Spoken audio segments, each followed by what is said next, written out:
ছোট মাছ খেতে ভালো লাগে কিন্তু একদমই পরিষ্কার করতে ভালো লাগে না। এর জন্য তো আয়রার বাবাকে বাজার থেকে ছোট মাছ আনতে বলি না। তো অনেক দিন পরে আজকে ছোট মাছের চচ্চড়ি করছি, আর সারাদিন কী কী করছি সব কিছুই কিন্তু আপনাদের সাথে শেয়ার করব। তো সকালবেলা ঘুম থেকে উঠেই দেখি যে একটু রোদ বের হয়েছে, এর জন্য সব কিছুই রোদে দিয়েছি। এই যে দেখতে পাচ্ছেন এখানে হচ্ছে পোলাও চাল আছে, আর এখানে আতপ চাল আছে। বাড়িতে যাওয়ার আগে কিন্তু আমি সুন্দর মতো সব কিছু রোদে দিয়ে কৌটায় ভরে রেখে গেছি, তবুও বাড়ি থেকে এসে দেখি যে সব চালে পোকা লেগে গেছে। আমি সাদা ক্ষীর আর কাঁঠাল রান্না করব বলে আতপ চালটা বের করে দেখি যে অনেক পোকা লেগে গেছে, এটা দিয়ে আমি রান্না করতে পারিনি।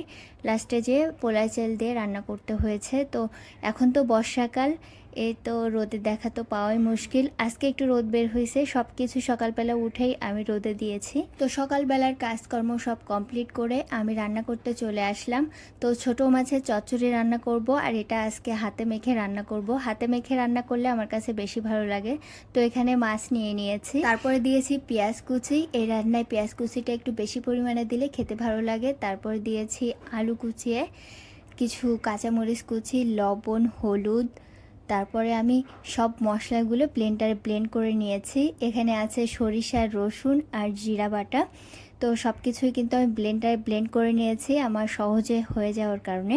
আর এখানে কিন্তু আমি সরিষার তেল ব্যবহার করেছি। সরিষার তেল ব্যবহার করলে রান্নাটা অনেক বেশি ভালো লাগবে। এখন আলতো হাতে মাছের সাথে সব মশলাগুলো খুব ভালোভাবে মেখে নিচ্ছি। আর এখানে কিন্তু হাত দিয়ে মাখালেই এই মাছের চচ্চড়িটা খেতে অসম্ভব মজা লাগে। তারপরে মশলা রাখা বাটিটা ধুয়ে পানিটা দিয়ে দিলাম, খুব বেশি পানি এখানে দেবো না। এই যে দেখতে পাচ্ছেন যেমনটা আমি দিয়েছি, যেহেতু মাছের চচ্চড়িটা গা মাখা ঝোল রাখবো, এখানে কিন্তু খুব বেশি পানি ব্যবহার করব না। তারপরে এই যে চুলাটা জ্বালিয়ে দিয়েছি, এখন এটা কিছুক্ষণ রান্না হতে থাক। তারপরে এসে কিন্তু আমি লবণটা চেক করলাম সব কিছুই ঠিক আছে কিনা। তো সব কিছুই ঠিকঠাক ছিল, লবণ, মরিচ সব কিছুই। আমি কিন্তু মাছ চচ্চড়িতে যেমনটা দেখতে পাচ্ছেন গা মাখা ঝোল এমনটাই রাখবো। এ পর্যায়ে কিন্তু আমি মাছ চচ্চড়িটা নামিয়ে নিয়েছি। দেন আমার ডাল রান্না ছিল, সেটাও একটু গরম করে নিয়েছি। দুপুর তো হয়ে গেছে, আমি দুপুরের খাবারটা শেষ করব।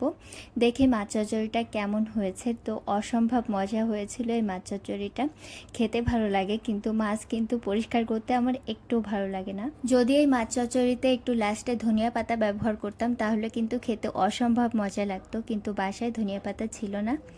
তো দুপুরের খাওয়া কিন্তু শেষ করলাম এই মাছ চচ্চড়ি দিয়ে। আমি ভিডিও করি, আয়রা আমাকে মাঝে মাঝে এসে দেখে যায়। ওইদিকে ল্যাপটপে কার্টুন দেখছে, এদিকে আমি কিন্তু অনেকগুলো কাপড় চোপড় ধুয়েছি।